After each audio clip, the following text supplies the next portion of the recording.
আমি জানি না সাকিবিয়ানরা এত ভাগ্যবান কেন। সাকিব খানের ভক্ত হয়ে সাকিবিয়ানরা কি পেতে চলেছে সেটা তারা জানে না।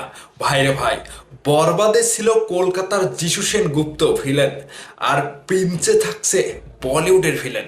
এই খবরটা আপনাদের কাছে কতটা লেটেস্ট এবং এক্সাইটেড আমি বুঝতে পারছি। আপনারা কতটা আগ্রহ নিয়ে বসে আছেন যে শাকিব খানের প্রিন্স সিনেমার ভিলেনটা কে এবং কোথাকার ভিলেন। এই খবরটা জানার জন্য সাকিবিয়ানরা ওত পেতে বসে থাকে। আমি জানি আজকে এই খবরটা বাংলা সিনেমার ইন্ডাস্ট্রির জন্য বিশাল বড় একটা সুখবর, কারণ শাকিব খান সেই সুখবরটা বাংলা সিনেমা ইন্ডাস্ট্রিকে বিশ্বের অন্যান্য রাষ্ট্রের, এমনকি কলকাতার পরে মুম্বাইয়ের কোনো ভিলেনের সম্মুখীন হতে যাচ্ছে। সাকিবিয়ানরা আপনারা খুশি তো? রাক্ষস সিনেমায় মুম্বাইয়ের একটা ভিলেন রয়েছে, সাতাপ ফিগার। তার থেকেও বড় কালেকশন হচ্ছে প্রিন্সের। তাহলে প্রিন্সের ভিলেনটাকে সাকিবিয়ানরা আপনাদের কাছে এই মুহূর্তে আমি নাম প্রকাশ করতে পারছি না।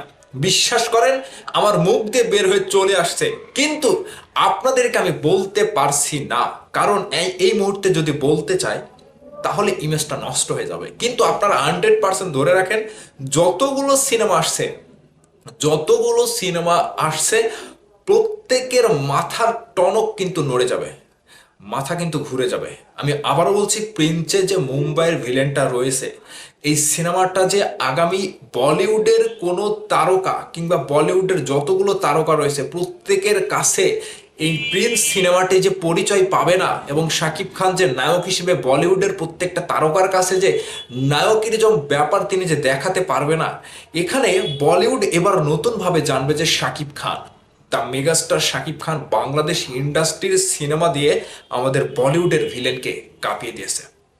ভাই, এই খেলাটা বিশাল বড় আকারে হতে যাচ্ছে। আরও কিছু তথ্য আপনাদেরকে দেই। প্রিন্স সিনেমায় ভারতের অনেক চলচ্চিত্র তারকা রয়েছে, যার মধ্যে জ্যোতির্ময় কুণ্ডু নায়িকা, এবং নায়িকার পাশাপাশি অনেকেই সোশ্যাল মিডিয়াতে বলছে যে প্রিন্স সিনেমাতে প্রসেনজিৎ থাকতে চলেছে। তো সোশ্যাল মিডিয়াতে প্রিন্সের ভিলেন নিয়ে যে প্রসেনজিৎকে নিয়েও দর্শক কথাবার্তা বলছে। ঠিক প্রযোজনা প্রতিষ্ঠান থেকে দেখেন, প্রিন্সের বাংলাদেশি জনপ্রিয় নায়ক থেকে শুরু করে বাংলাদেশের যে সকল তারকা রয়েছে তারা কিন্তু অফিসিয়ালি জানিয়ে দিয়েছে।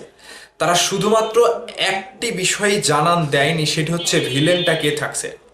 কারণ সিনেমার প্রথম প্রধান চমকটাই হচ্ছে এই ভিলেন। আর ভিলেনের চমকটা যখন প্রকাশ্যে আসবে তখন কিন্তু রীতিমতো যে কয়েকটি সিনেমা ঈদে মুক্তির জন্য আগামীতে প্রস্তুতি নিয়েছে, দর্শকের কাছে প্রিন্সের এই ভিলেনটা সেই সকল সিনেমার থেকেও বড় চমক হবে। কাজেই প্রিন্স টিম এখনই কোনো অফিসিয়ালি অ্যানাউন্সমেন্ট তারা দিচ্ছে না যে আসলে প্রিন্সের ভিলেনটাকে।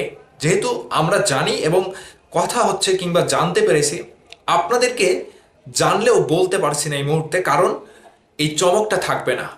আগামীতে যখন টিজার রিলিজ হবে, ট্রেলার রিলিজ হবে, ঠিক সেই সকল ভিলেনের যে একটা ব্যাপার রয়েছে, কিংবা মুম্বাইয়ের বলিউডের যে ভিলেনটা প্রিন্স সিনেমাতে অভিনয় করেছে, ঠিক সেই চমকটা আপনারা টিজার কিংবা ট্রেলারে দেখতে পারবেন। তখন বিষয়টা বিশাল বড় আকারে একটা ব্লাস্ট করবে যে বাংলাদেশে এই প্রথমবার বলিউডের কোনো ভিলেন নিয়ে একটা ইতিহাস গড়ার মতো এত বড় বাজেটের। আমি আরও একটা নিউজ আপনাদেরকে দেই, বাংলাদেশের ইতিহাসে প্রিন্সের যত বাজেট ধরা হয়েছে, এর আগে শাকিব খানেরও কোনো সিনেমা প্রিন্সের এত বাজেটের মতো সিনেমা নির্মাণ করতে পারেনি। যে বাজেটটা প্রিন্সে তারা খরচ করেছে। তো কাজেই প্রিন্সের বলিউডের যে ভিলেনটার কথা বলা হচ্ছে, সময় হলে আপনারা ঠিকই জানতে পারবেন। এখন শুধুমাত্র বলিউডের ভিলেন নিয়ে যে ভক্তদের মধ্যে যে একটা এক্সাইটেড মানে ঘুরছে, তারা তো জানতে চাচ্ছে, তাদের ভেতরে অনেকটা আগ্রহ আমি দেখতে পাচ্ছি। আপনারা বসে থাকেন যে আপনাদের জন্য বিশাল বড় চমকে কিন্তু প্রিন্স টিম দিতে চলেছে। সেটা মুম্বাইয়ের বিশাল বড় একটা ভিলেন নিয়ে শাকিব খানের সাথে প্রিন্স কিন্তু আগামী ঈদে প্রত্যেকটা সিনেমার সাথে খেলবে। সাকিবিয়ানরা, এই নিউজটি আপনাদের কাছে কতটুকু ভালো লেগেছে যে মুম্বাইয়ের মতো জায়গার, মুম্বাইয়ের মতো ইন্ডাস্ট্রির ভিলেন শাকিব খানের প্রিন্স সিনেমায় তারা কাজ করেছে? অবশ্যই আপনাদের মতামত ভিডিওর নিচে কমেন্ট করে জানিয়ে দেবেন।